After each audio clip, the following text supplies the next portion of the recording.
Good evening, ladies and gentlemen. Welcome to this evening's live stream. We are joined again by our Deputy Chairman, Gareth Kirk, down in Biggar. Gareth, welcome. Glad you could join us today. Thank you. Good as to be ever, thank you. And as ever, there's lots and lots to talk about. We've got quite a few stories to skip through. Do fire in your comments. So it's good to hear people's views on things. But Gareth, I'm going to tell you a little story to start off, Gareth. See what you think of this. So I went to the family party meeting in Dundee last night. It was great, and went on the train.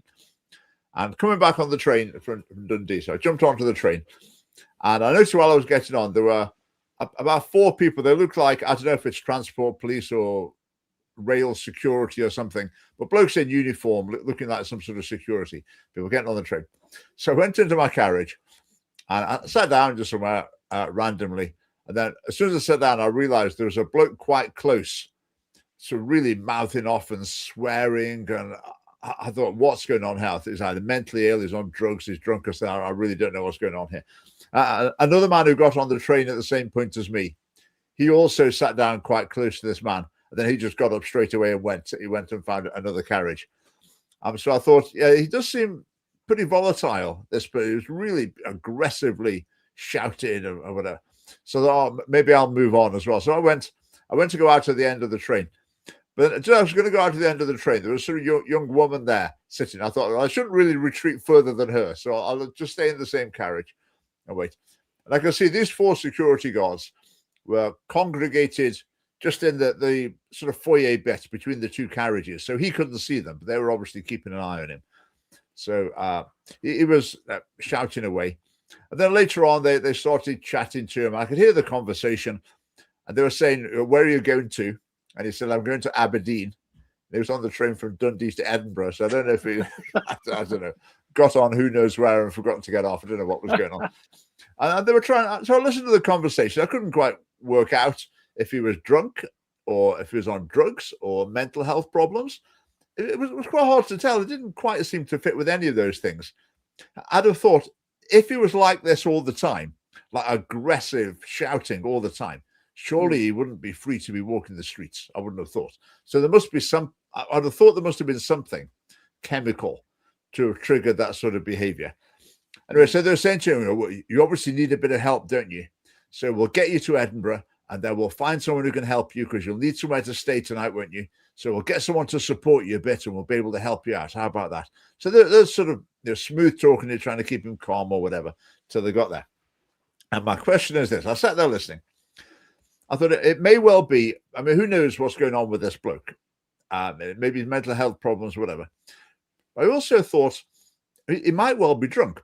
Probably in decades gone by, if the police or security people came across someone who was basically drunk and disorderly, they would call it. They would grab them, drag them off.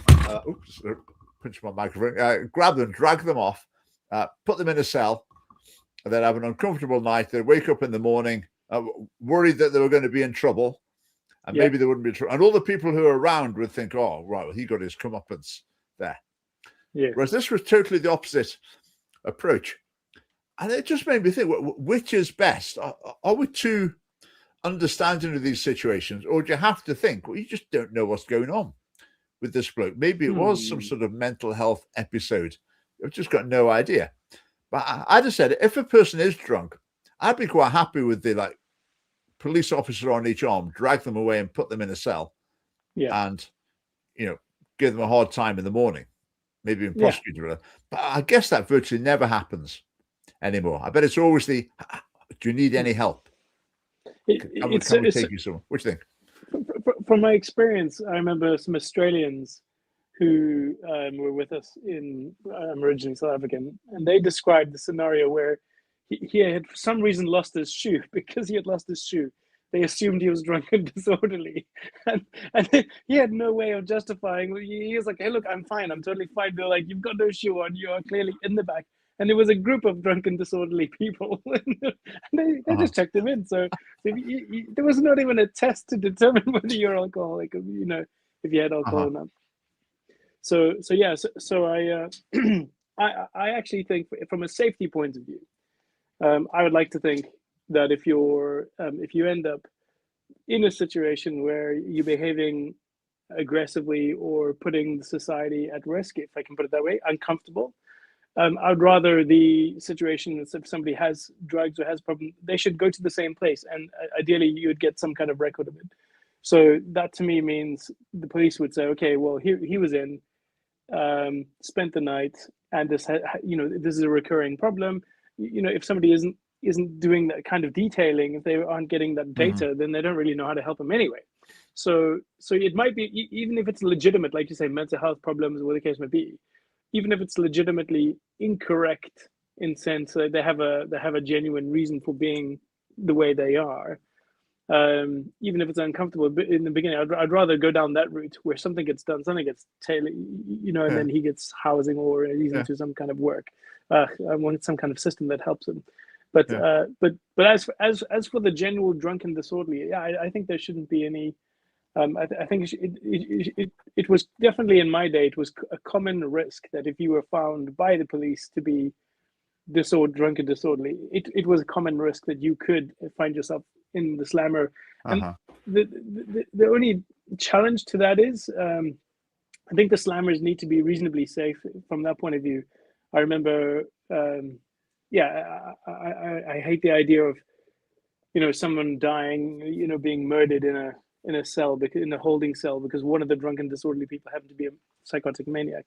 You know what I mean? So I think there needs to be an element of. I'm sure that would all be individual in Britain and Scotland. I'm sure it would be. Maybe I could. Yeah, that's from the point of view of what people see happening on the spot. That's quite important. So if you've got to say young people and they're seeing someone like behaving like this bloke was, I think it's probably best for them to see police come in and act decisively and take him away, no matter what happens later, no matter what they might discover, what support or whatever he might need. But just to see but they're so softly, maybe it makes people assume, well, if I do that, if I get in that state and behave like that, well, it's not going to be a particularly big deal. Yeah. What's the worst that can happen? They're going to come and tell me if I get a nice hotel or something. Yeah, I agree. And good of you not to go beyond the lady. I think that was very. I felt guilty leaving it to it in there. This reminded me of a story I've told before.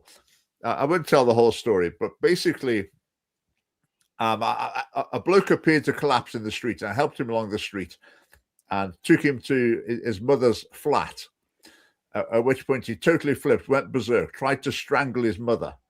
Oh, wow. I tried to pull him off. He tried to bite my arm, and then it sort of came at me. So I jogged away and he just came running after me. I ended up running over the road to some reservist soldiers who were at the bus stop over the road, saying, would you mind just helping a minute? But the point of my story is that we called the police, and the police came along, and I said to them, he just tried to, they seemed to be trying to murder his mum. And the police said, don't worry. Don't worry. He hadn't had his medication. I said, do you want a statement or anything? He tried to bite my arm. It looked like attempted murder to me. No, it's fine. Thank you very much. That actually made it quite clear to me. Like, thank you. In other words, right, we're finished with you. Push off. Go away. Wow, interesting. We're going to take away. We don't want all the paperwork of attempted murder or anything. We don't want any of that nonsense. We just want to take him along to the psychiatric referral centre or whatever. I was quite shocked by that. I was quite shocked. Because I mean, a perfectly credible witness telling them what had happened. He just tried to strangle his mother. But they not remotely interested. I should have followed it up more. But they were just not remotely interested. I feel sorry for the mother. Yeah. Anyway, right, that was interesting. Right, another quick one before we get to the slides. I made a short video a while ago about the Scottish government funding a film to basically glorify the obstruction of the immigration agency. Remember in Glasgow where the immigration van came along to take two blokes away who I'm sure they had good reason to think were illegally in the country. A big mob formed around the van and basically stopped it from moving. And the police said, okay, let's just give up then. Let's just let the people go and we won't enforce the law. So there's a mob rule overwhelming the reasonable authority of the state. And I said, what this is going to lead to is, let's say we get a reform government next time, they will toughen up significantly on removing people who shouldn't be here. It won't be like America. I don't think we'll have people going around looking like they're at a paintball place or something, but all real guns. I don't think we'll have that sort of crazy stuff going on, but there will be more enforcement. And the Scottish government has set the scene by saying, basically implying we're on the side of the people who are going to oppose the immigration agencies. And I think that's very, very dangerous, because they're going to be back in Scotland and they're going to park in streets. Big mobs are going to gather. And what's going to happen? And whose fault is it? I think the fault of it is people who encourage the sort of mob rule, which is what's basically been happening in America. People have thought, we can take the law into our own hands. We can stop this. And the Scottish government's encouraged that attitude in Scotland. And looking into my crystal ball, I see trouble ahead. Let's say we get to the next election. Let's say Reform win it. And then we can assume they'll be clamping down pretty hard on people who shouldn't be here. I mean, maybe Labour will even be doing it before then. And there's going to be trouble. There's going to be trouble. Yes. Right. Update from John. They arrested both the next day, did they? I was trying to find that online. I couldn't find any information, but they were rearrested. Yeah. I mean, how ridiculous is that? That you, instead of the police coming along and saying, I think in that situation, the police need to do whatever's necessary to restore order and enforce the law. You can't back down. I would have expected like total, like, 8 vehicles arrive, complete overwhelm, everyone's locked down, hemmed into a corner, and everyone gets a statement, and they're there for hours and hours and hours. Next time you want to rally, next time you want to cause a riot, that's your day gone or week gone, whatever it is. The challenges of it should be laboriously difficult. And in essence, that's not a freedom of speech issue, though. That's obstruction of justice. Yeah. So there's a criminal. It's mob rule. Criminal thing. Yeah. What reminded me of, as I say, was seeing these things going on in America, where basically I would say that the cause of the problem is people obstructing. These agents seem very poorly trained and over-equipped and whatever. I have a lot of serious reservations about what's going on in America, but ultimately, if no one resisted them, they are lawful authorities. If no one resisted them, then there wouldn't be any issues. Yeah. Right. Let's move on to my slides this week. I've got a couple here I just found quite interesting, because at the moment, on the sort of right wing of politics, you've got Reform, which has now become like the mainstream right wing. Then you've got other little parties, you've got other little splinter groups, and I think some of them and some commentators basically are losing the plot.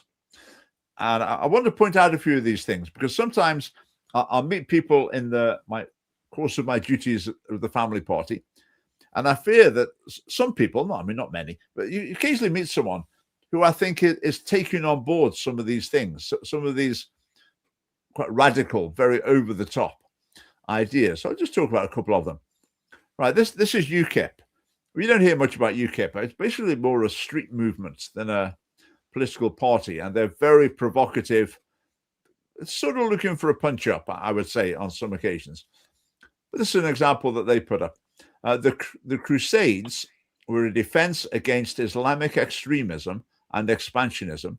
Britain needs a new crusade against Islamism. Right.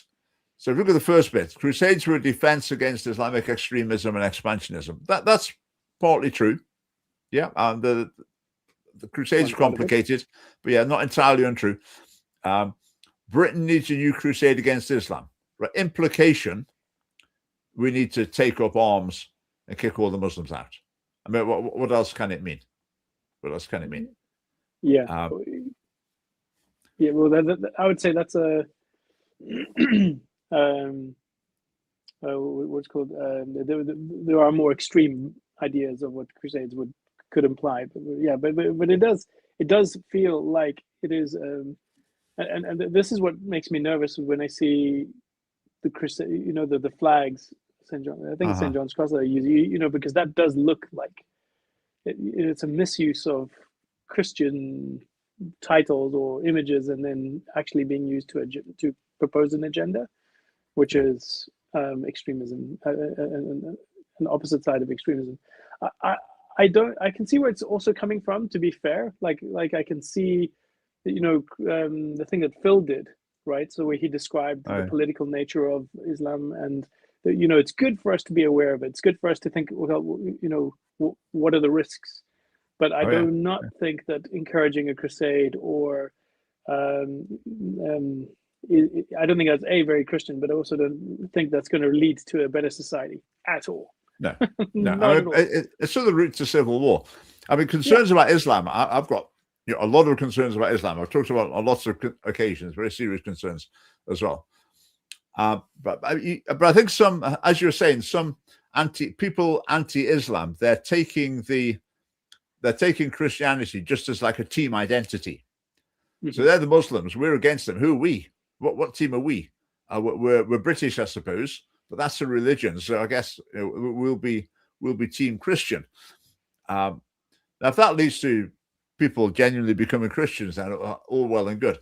But I think that slide, face value reading, I would say it seems to be calling for violence.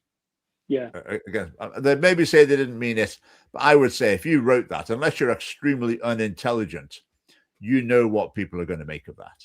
You might yeah. claim that you didn't mean it, but you know. Right? How about this one? Right? Do you watch the King's speech on Christmas Day, or are you a I traitor? didn't. You didn't. I Are you didn't. a traitor? Okay. Right. So this is someone on social media saying that the speech used Christianity as window dressing to promote a globalist Marxist ideology. It's tragic that we do not have a king to speak for the Christian faith or for Britain anymore. And if you look at the picture there, I just think this is so crazily over the top. Okay, King Charles, what are we going to get? Okay, it's probably. Well, I watched the King's speech. I mean, it wasn't too bad. I'm sure if I went through it, I could find a couple of bits where you think, okay, he's just betraying his sort of left-wing, progressive, secularist, multicultural. It will be leaking out here and there in the King's speech. Okay, that's going to happen. I wish he could avoid that, but it's going to happen a little bit. A response like that, making an image like that, is just bonkers, isn't it? It's so hysterical. And it is strange that the break between people would normally say watching the King's speech would be something that'd be a patriotic thing, it's a traditional British thing. And you hear they're portraying it in tension with the real patriots who are outside with their Union Jack smashing the place up. Yeah. Idea. I mean, it's pretty wild, and I fear it's a real minefield. So I think a lot of people, if they feel sympathetic to concerns about Islam or concerns about immigration or whatever, it really is a minefield, and people are being bombarded with some pretty hysterical material, and it takes a bit of navigating to try and keep your balance through all of this, I think. Okay, right. Let's move on. This is just another example. I talked about this before. The drip, drip, drip you get in the media. You get in the Telegraph, you get in all the papers, and this is from The Guardian. Divorce rings, why women are celebrating their breakups. Now, I think in the media, you do occasionally get something on the right side in terms of family stability and marriage or whatever.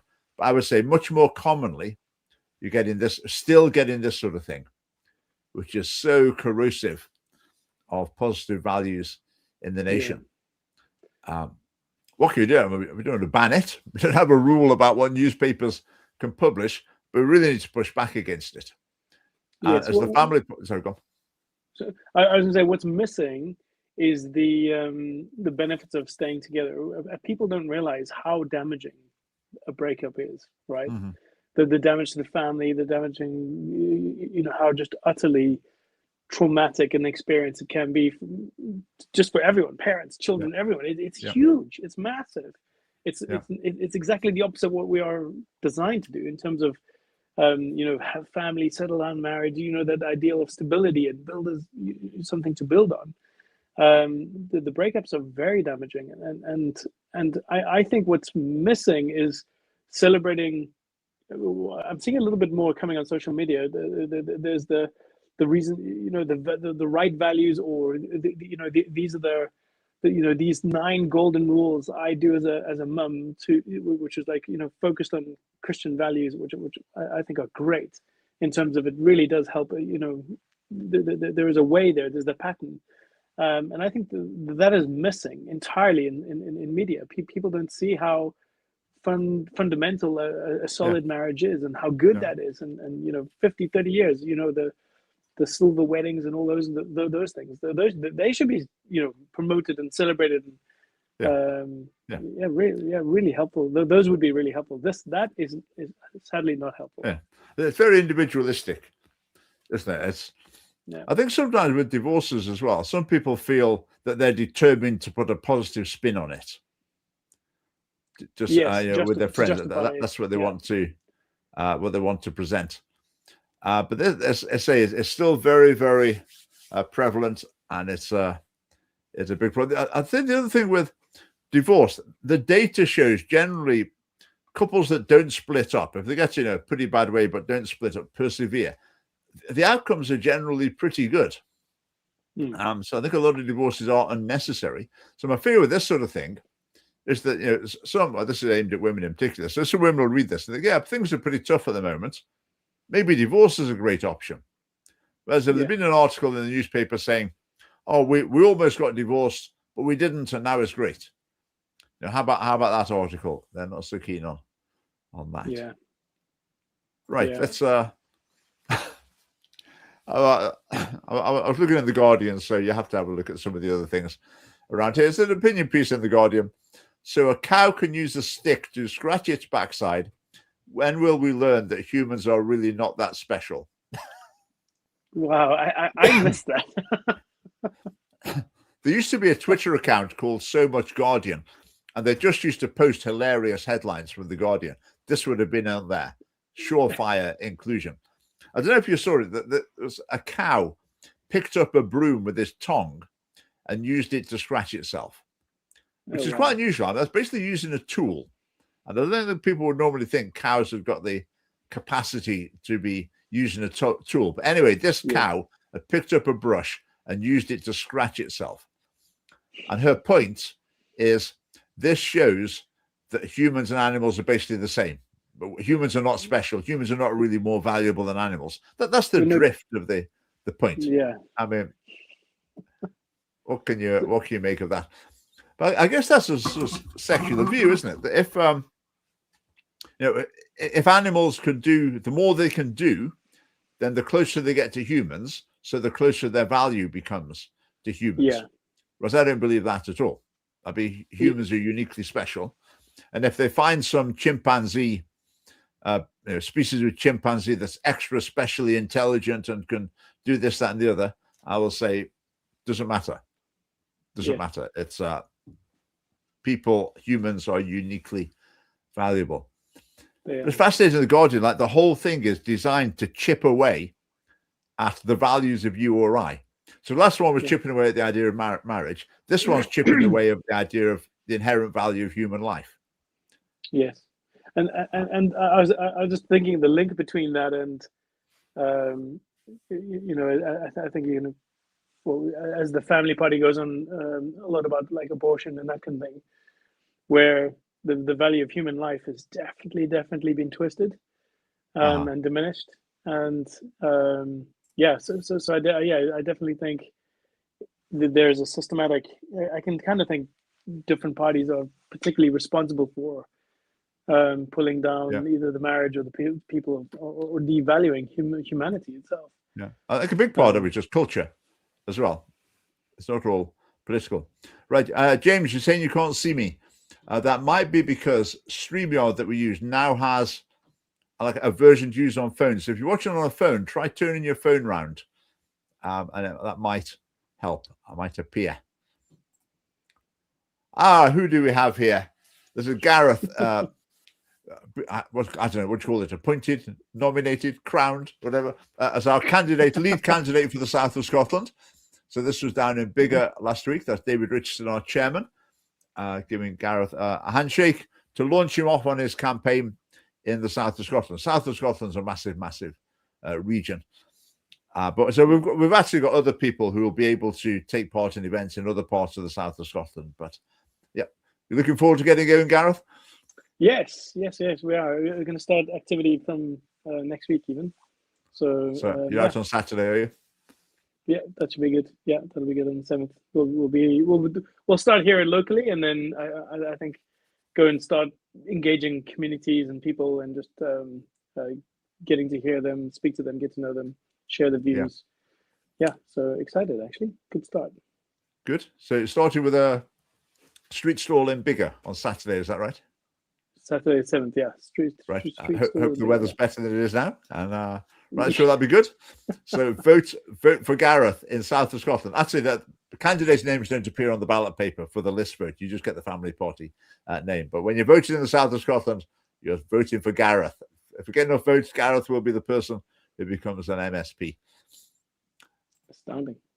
Other events coming up: Falkirk, Motherwell, Glasgow, Bishopsbridge, Kirkcaldy, Duns, Irvine, and Inverness. They're all meetings in January and February. Before the end of February, we're having meetings in all of those places. So if you want to come along, have a look on our social media. You'll see the details. It would be great to see you. This is another one on the sort of what I started with as well. On the let's just try and stay balanced about these things. We talked about Islam a little bit. There have been a few crimes recently against mosques. I'm not talking about like the stupid putting bacon on the door handles type things. I mean like graffiti or trying to set fire to them, broken windows, etc. So there's been a few of these things, which obviously is totally wrong and extremely unhelpful. But I just think it's important for everyone just to be aware and to accept that this sort of thing does go on. So no matter what concerns you've got about Islam or immigration or whatever else, it's really important to acknowledge that there are some nasty folks out there who will go around doing these things. And also from the police's point of view, I think the police are really paranoid, and they're really worried that there's going to be some violent uprising targeting immigrants or Muslims or whatever.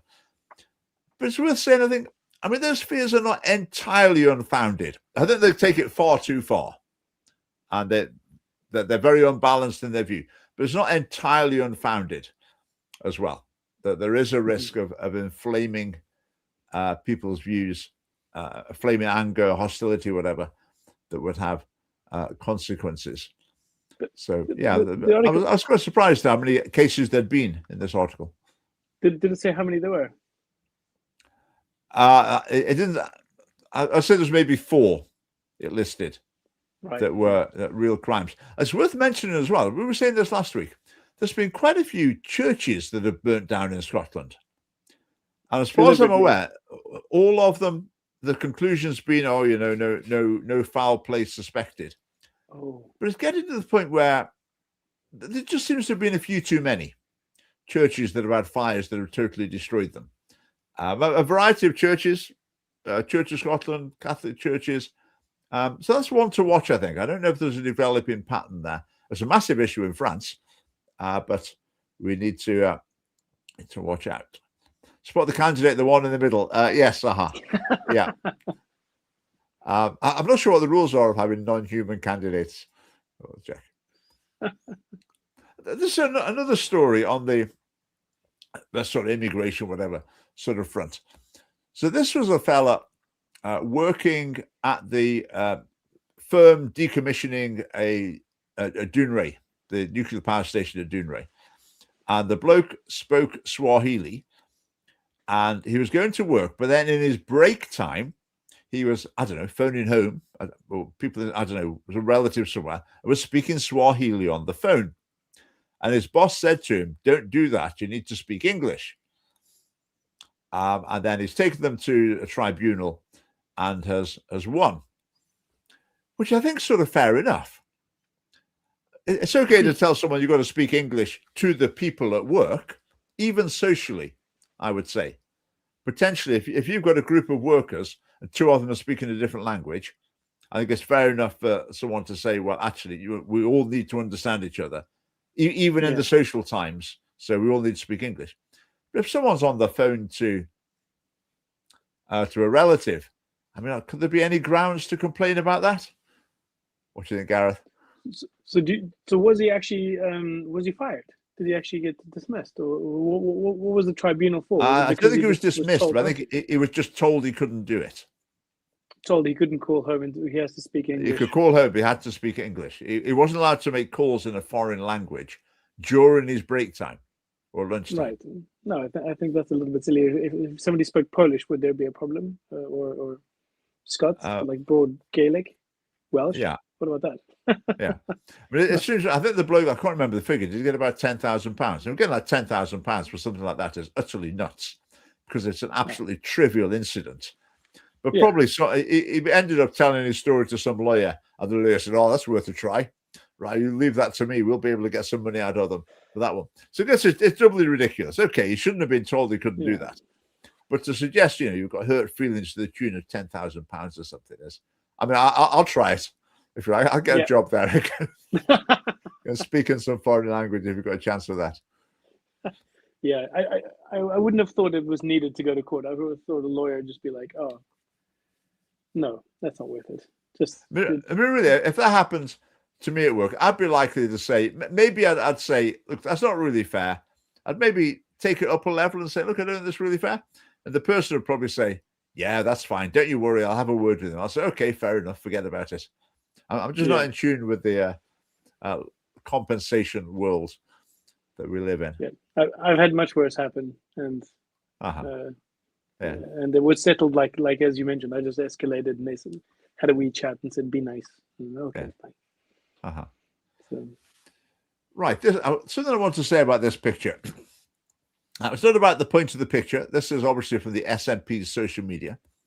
My point of this, because I say quite often, people say, "Oh, family party, you need to be nicer. You're a bit below the belt sometimes," which is totally untrue, and it's a total double standard. Like, looking at this from the SNP, we wouldn't put that out on social media. We wouldn't make an image like that. Gareth, can you? Yeah. Why do you think? What's the problem? Do you mean the picture of Keir Starmer, just his facial expression? Yeah, absolutely. Yeah. And they've done it to other politicians as well. So the SNP basically try to get embarrassing pictures of people. Ones where they're pulling a funny face, or they've got their eyes closed, or Boris Johnson's hair messy or whatever. I think that's absolutely below the belt. You should not do that. And yet John Swinney is so self-righteous, isn't he? And yet the SNP churn out things like this quite routinely. We would never do that. We would never use an image like that of a rival politician. I heard it sometimes described as you can never take away someone's dignity. And that's what they're doing, using pictures like that. So I keep reminding people that the Scottish Family Party does actually probably have significantly higher standards than all the other parties as well. We don't put deceitful graphs on our leaflets like the Lib Dems, for example. We don't. Labour are just as bad. If you look at Labour's social media, some of it's pretty gutter. I mean, it's not great at all. This has been a big story today. Very big story. Someone put this on social media, and it's gone absolutely crazy. And they've said there are 4 people involved in leading Pride events in Britain who've been basically convicted of child sexual abuse this year. I don't mean like 2026, within the last year. So the founder and chair of Pride in Surrey, jailed for child rape. The operations lead at Newbury Pride, charged with several child sexual abuse offences. Founder of Welshpool Pride, in jail for sexual abuse offences. And the chair of Swindon and Wiltshire Pride, can't read that because it's covered up the thing. Anyway, so that's sexually abusing children. Now in Scotland, of course, we had John Heen, who's now deceased. He was a member of the Paedophile Information Exchange, and he was a key figure in Edinburgh Pride, in running Edinburgh Pride. And people have been posting lots of, this is just within the last year, they've been posting lots of stories in previous years as well, where this is coming out. Obviously, who's going to get funding from a university to go and do a research project into this? I mean, you can forget that. But I think I'm really pleased that this has been registered, and now people will be keeping an eye open on this, and we'll build hopefully someone will be building up data about what's going on, because Yes. it should be very, very concerning. Stonewall had a similar reputation. This isn't new to me. I mean, to see it at such a scale so recently, and to do with child. But I think the previous the former representative of Stonewall, I just remember something similar, and it feels like almost the people who are set out to advocate for the gay community or whatever it is seem to be the who are, you know, waving the flag, if I can put it that way, to protect these people are often the ones who are committing the crimes. It seems, you know what I mean? The ones who you would expect to be like, oh, we're here to support, and then you hear, no, they're actually jailed for this, jailed for that. Yeah. It's actually just using that to get access to people and vulnerable people, and I think that is, for me, that needs to be called out, and I think there needs to be better regulation, better, you know, you need to be doing disclosures, all different kind of things, and the irony will be that you can't be it would be difficult to find the right people to protect those groups, I think. Within the groups, I think. Yeah, I think the fundamental issue it raises is basically the idea now is if you're not doing gay pride, then the police, the council, the government, etc., you're on a pedestal. You're a really great person. We're on your side. If anyone's upsetting you, you tell us and we'll go and sort them out. So they're feeling they're very much the favored ones. They're very much the favored ones in the media. But I think the fundamental question it's got to come down to is child sex abuse more prevalent among LGBT people? And I think basically the answer is yes. I mean, that's just the fact of the matter. So I think the significant risk, so I think the narrative, the homosexual relationships are just sort of perfectly normal, natural, and healthy. They just happen to be, with a man instead of a woman, or the other way around. But that's the only difference. Everything else is just fine. I think it's not. That's just not the case. My moral beliefs are that sort of relationship is not right. So if someone's doing that, I believe they're doing it against their conscience. Mm-hmm. And I think also with sexuality, it's a strange and complicated and mysterious thing. But when it goes off the rails, it tends to go off the rails a long way and progressively.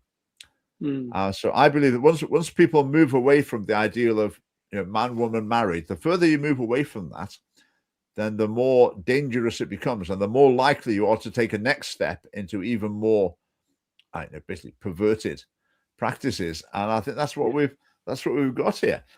This is the fruit of a society that's abandoned traditional sexual morality. I say heterosexual sexual relationships are the best, or the only form of relationship that's accepted. More we liberalize, then this is where we're heading. And the victims, in this case, are the children. The victims are the children, but the adults here as well. I mean, they're not exactly having a great life either, are they? I mean, in prison, even if they're not in prison, are they going to be happy? Are they going to be? No, they'll be miserable, porn addicted, sex obsessed, stalking children. Just a miserable existence.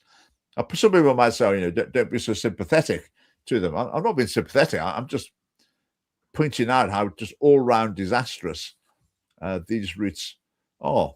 Yeah, the journey, that journey is a very bitter and dark one. And I believe in prison it's quite dangerous to be a pedophile or to have child sex abuse. I think that there's very little tolerance for that kind of behavior in prison, and I wouldn't be surprised if a lot of people in prison have lived lives as a result of some kind of abuse. And therefore are looking for revenge, and I would not want to be going to prison. For those reasons. Total mess. I think if you look at this issue from a political point of view, what would Reform UK say? They'd say, "Oh yes, we're all basically cool with people being gay. We're absolutely fine with that." And their representatives will very much take that line. I think Nigel Farage would take that line. So that's a bit of a difference between Reform and ourselves.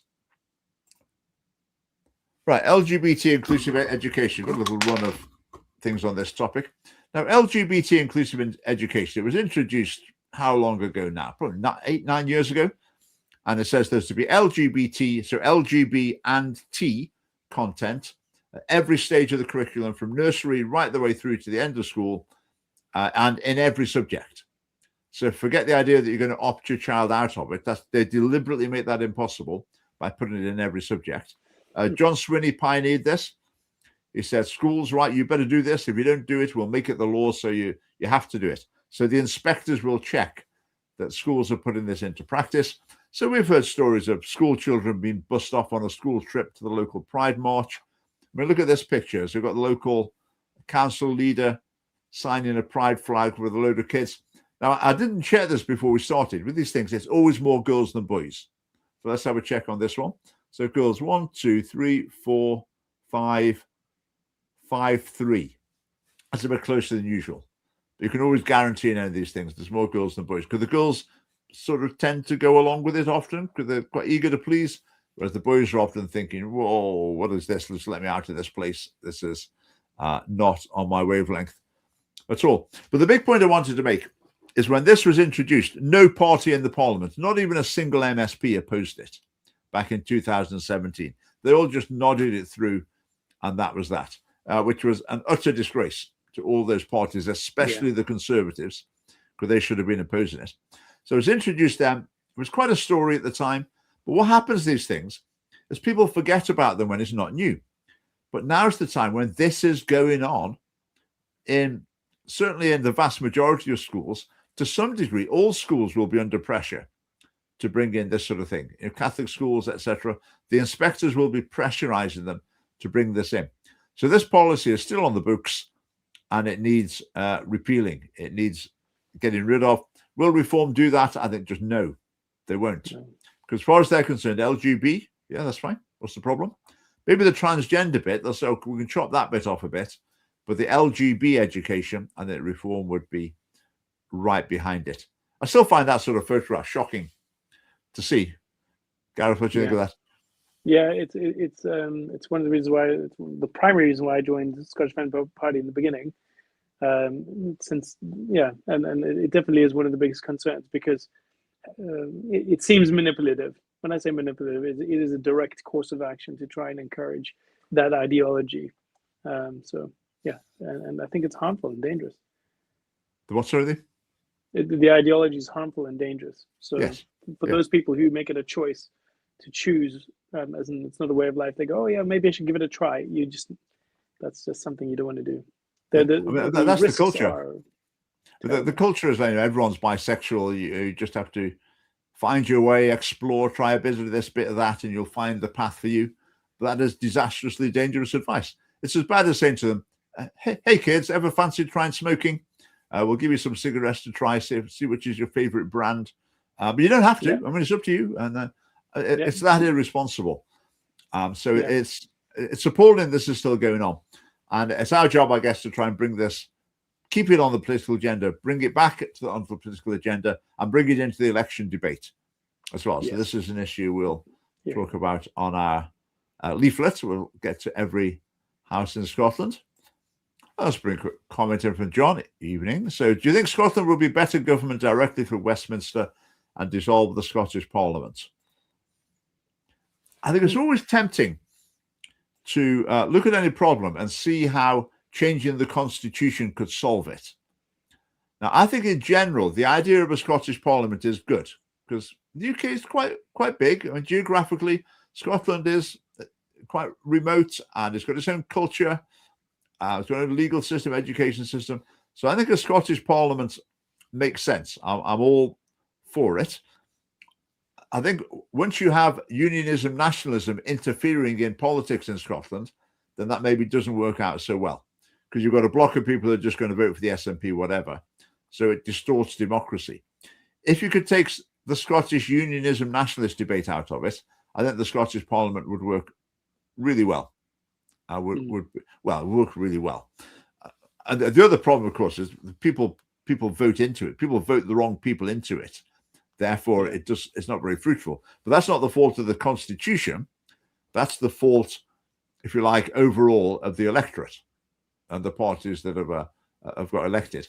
So I'm not an abolish the Scottish Parliament person at all. What do you think, Gareth? Yeah, no, I agree with that. There is a danger now that, as you say, the nationalist debate has prevented a whole lot of logical debates and good debate from taking place. And that is our call out. This is the gap that we're highlighting. There's a gap in politics. Everyone's just, picking a color, blue or yellow, just or red. Pick a color regardless of the debate. And yeah, I do feel the party lines debate. You get told what you're going to vote for, regardless of whatever it is. I think that's really unhelpful. You do need people to be having proper debates, proper discussions, hearing people, not just manipulating your agendas. And so I think it has worked in the past. I'd like to think it worked in the past in terms of, you think about the education and how Scotland had thrived under good debate and good, but as of late, it has just been bipolar and therefore diminished in its ability to actually perform and do stuff, make choices. Choose better tax for reforms. I think that'll be good. There's also the problem that somehow or other Scottish politics manages to be a bit divorced from public opinion in Scotland.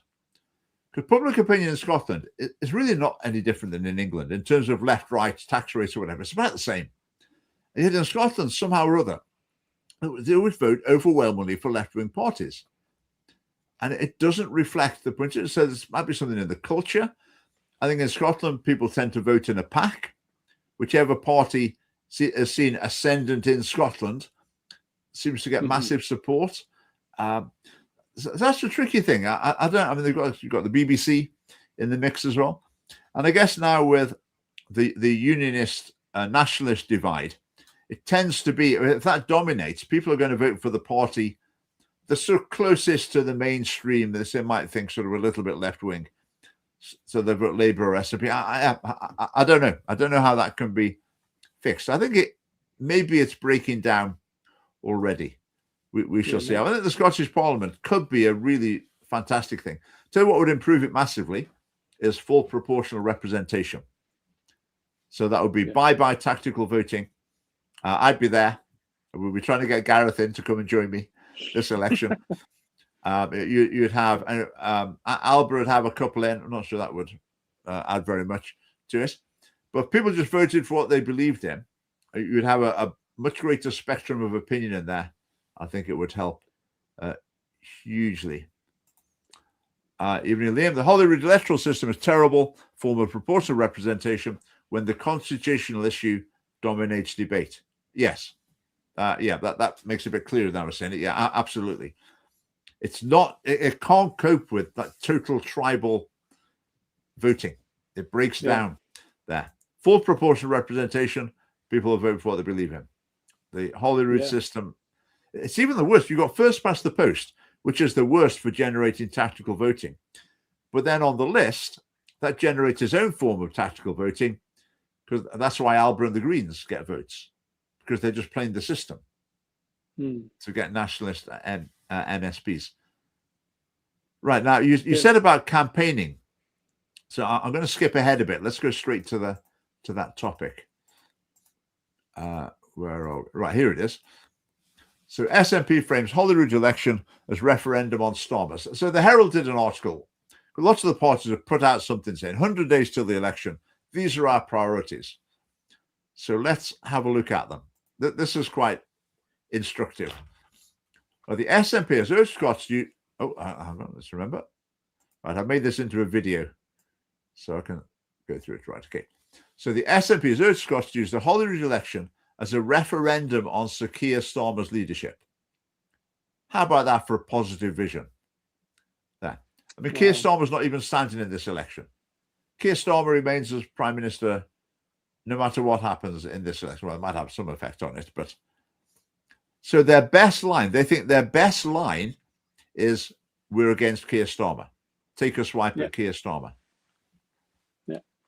I mean, so after 19 years in power, that's what the SNPs think is their leading argument. the thing that's going to make the biggest impact in Scottish life Yeah. is the ability to make sure Keir Starmer doesn't have too much power. This is almost like, but I think this is how the SNP have previously run. They've always been the underdogs way back when. I mean, I joined I arrived just as they got into power, and it was a surprise. You know what I mean? They were like, wow, how did this happen? And now they've maintained because they're like, oh, we can. And I think that's almost like the Scottish culture that you're talking about is like the underdogs. Who's the underdogs? But the underdogs have just absolutely caused chaos and bringing the country into disrepair. So who's the next people you can vote for? They don't know. I think. Good thing with Labour. Labour and the SNP are basically the same. I mean, their policies, their political outlooks, it's basically the same, apart from on independence. Now, I guess this comes from focus groups and research. So the SNP will have got some polling company that'll pay them £50,000, and they'll go and they'll say, find out what our most effective message is.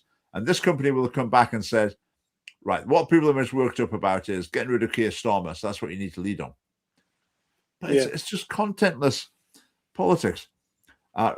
Get rid of the chaos of the Prime Minister.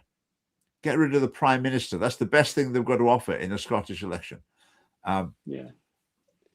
Labour, however, their message was, we've got 100 days to save the NHS. Now, Labour are always doing this. I mean, how ridiculous. Save the NHS. So in 100 days' time, if people vote for the SNP instead, is the SNP going to shut down? I mean, it's so hyperbolic, hysterical language, but it just becomes the norm. It's like, is the NHS broken or is it not? Well, it's a big, complicated organisation. There'll be problems. I think there are very serious problems. But to save the NHS, they're always saying, Reform wants to privatise the NHS. They always say the Conservatives want to privatise the NHS, even though there's no indication of that. I still don't think there should be a law against saying that your opponents are going to do things that they don't say they're going to do. The SNP are also saying Reform will shut down the Scottish Parliament. Interesting. But that's not their policy. I just don't think you should be able to do that. But John Swinney is going to go around pushing old ladies into the middle of the road. So vote against John Swinney. We just made it up, but why not? So save the NHS. And again, how would Labour's policies be different with regard to the NHS? They wouldn't have any more money to spend. So what would they do differently? They don't give any know. Indication. Anyway, let's continue. Right, my video is very uneven. Right, what do we got next? The Scottish government's broken the founding promise of the health service. Utterly ridiculous comment. Crazy comment. How have they broken the founding promise of the health service? That just doesn't make any sense. I mean, waiting lists, that was a terrible problem. I mean, I would imagine that there are all sorts of inefficiencies and things that could be shaken up in the NHS, but this is not any sort of sensible proposal here. Right, let's see what comes next.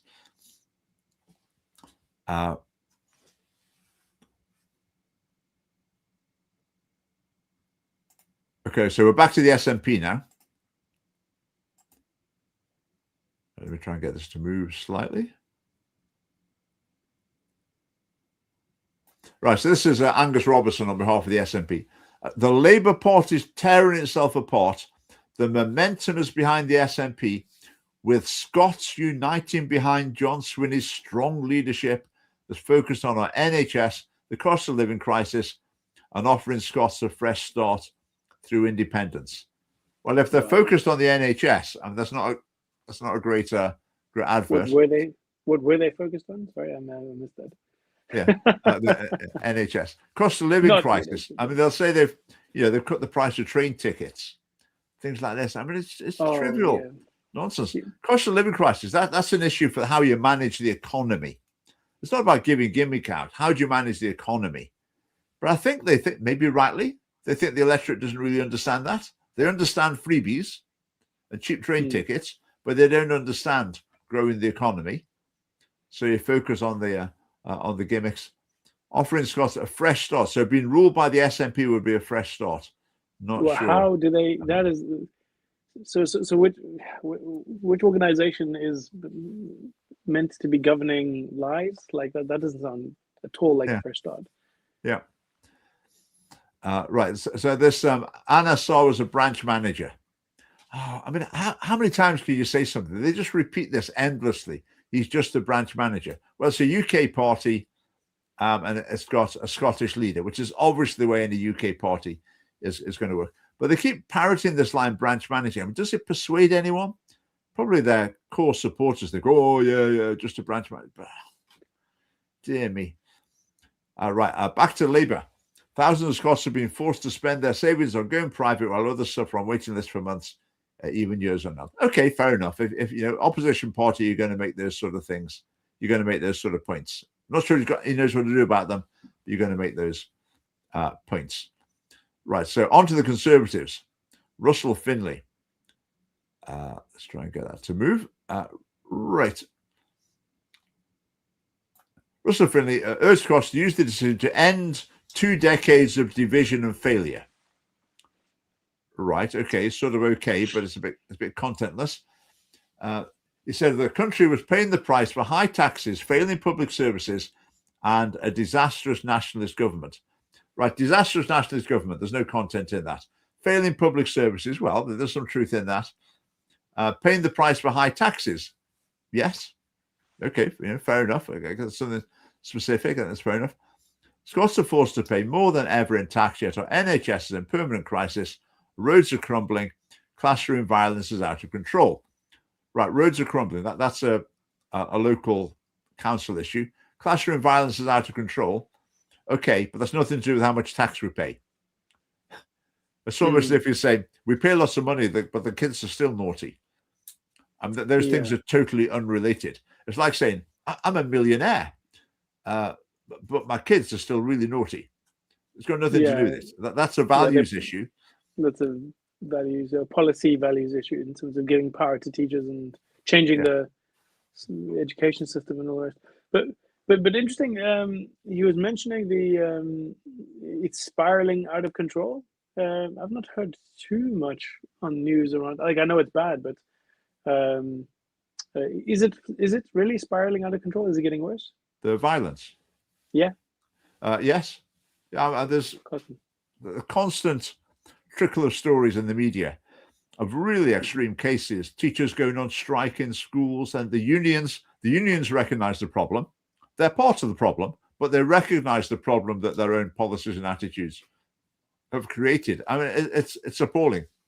It's an epidemic. I think for years the Conservatives have not got a grip on this. So all the time, they've just nodded everything through for ages, and now they're just catching up and saying, "Oh well, maybe we need to do something." But they don't want to be clear on what to do because they know that won't go down well with a lot of teachers. Yeah. If they say you need to toughen up and have punishments, a lot of teachers will think, "Oh, no, what a terrible thing to say." So the Conservatives will see the problem, but they're quite timid about suggesting the solution. But surely they've had the opportunity to actually do something about it, right? They are the opposition, so they should have at least done something about it. Yeah, and they haven't. They've been woeful. Out of control benefits bill. Okay, fair enough, but need to be very specific about what to do about it. So let's go on. Do we get to the Lib Dems next? Oh, the Greens. What will the Greens do? Allowing wealth to concentrate. So basically, they're going to redistribute wealth. This is one of the wealthiest societies there's ever been, but most people are not feeling the benefits of it. Well, I'll say they are actually. Most people in Scotland live by world standards, by historic standards, so live in a virtual utopia in terms of their material wealth and what they can afford, the lifestyle, their holidays, their material goods, the entertainment, whatever. So I think we do feel the benefit of that very much. I mean, they're basically a small number of people keep getting richer. It really is stoking up envy. So it's not enough to be saying we want to tackle poverty. It's always got to be, and we're going to get those rich people. So that's the Greens. Let's have a look. The Liberal Democrats, change with fairness at its heart. Okay, slogan, fine. Focusing on health, transport, education, the cost of living. Okay, fine. Again, that'll be what the focus groups and the opinion polls have told them most people have got at the top of their priorities. But they're not anything particularly specific. And that was it. Now, the thing that's quite striking with that is the Herald left Reform out, which is terrible, really. I mean, Reform are polling like neck and neck with Labour, but the Herald decided just to omit them, which was totally wrong. Had Reform have been in there, what would they have had to say? Well, not a lot, frankly, because they're rather policy light in Scotland. I'll just say one last thing before we finish. We heard about the benefits bill, and there was something in the news recently about the number of people. I think it was 40,000 people are on like out of work benefits in Scotland because of anxiety, which I think, anxiety, I guess, can be a genuine condition, but the whole therapeutic cultures encourage people to self-diagnose in these things. But let's just bring this in.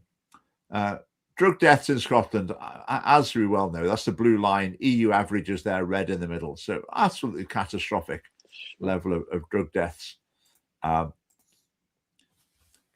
also 15-year-olds in Scotland are more likely to have used cannabis than any other. Well, these are not just European countries. It seems like anywhere they've got data for. So 23% of 15-year-old boys in Scotland have used cannabis at least once in their lifetime, higher than all those other countries there. And then let's just link it in. Mental health harms from cannabis, psychosis risk. Cannabis use increases the risk of psychosis. Frequent use, young people in particular, can trigger earlier onset of those predisposed. So young cannabis use can produce mental health problems. Anxiety and paranoia, for example, depression, motivation, in other words, can't be bothered doing anything, and just losing mental capacity, losing IQ, losing memory. And which nations' youth are harming themselves in these ways at a greater rate than any other? Scotland. Yeah. And then we've got this ballooning benefits bill of people including people who can't work because they're anxious. They've got anxiety. Yeah. How many of those people are cannabis users? Yeah. Quite a proportion. Harms to young people. The brain continues developing into the mid-20s. Cannabis use then is linked to poorer educational outcomes, reduced executive function, that's like decision-making, a higher risk of later mental health problems.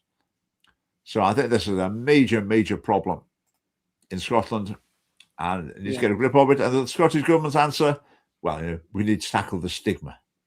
So what's the stigma? That's the main issue. Family party policy, a very firm approach to drug law enforcement. If people are using illegal drugs, they don't necessarily need to be punished, but something happens. People talk about Portugal, they decriminalize drugs. But if you're caught with illegal drugs in Portugal, you're marched off to the police station. Okay, they may not prosecute you, but you'll find yourself like on a week's residential course about the dangers of drugs and rehabilitating or whatever. You probably wish you were paid a fine by the time you've done it. So they've got a very proactive and stern policy. It just doesn't involve criminal sanctions, which I think is fine. Yeah, fine. I don't have any problem with that. But a big issue for Scotland. Right. Thank you, John. Bring back decent morality into politics. Our mission, indeed.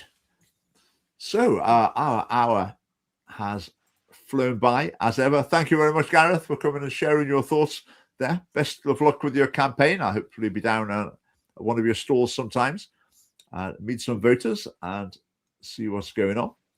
But that was great. Now I'm just scrolling around finding the outro. Got it. Right. So thanks for watching live and later, and see you next week. Good night.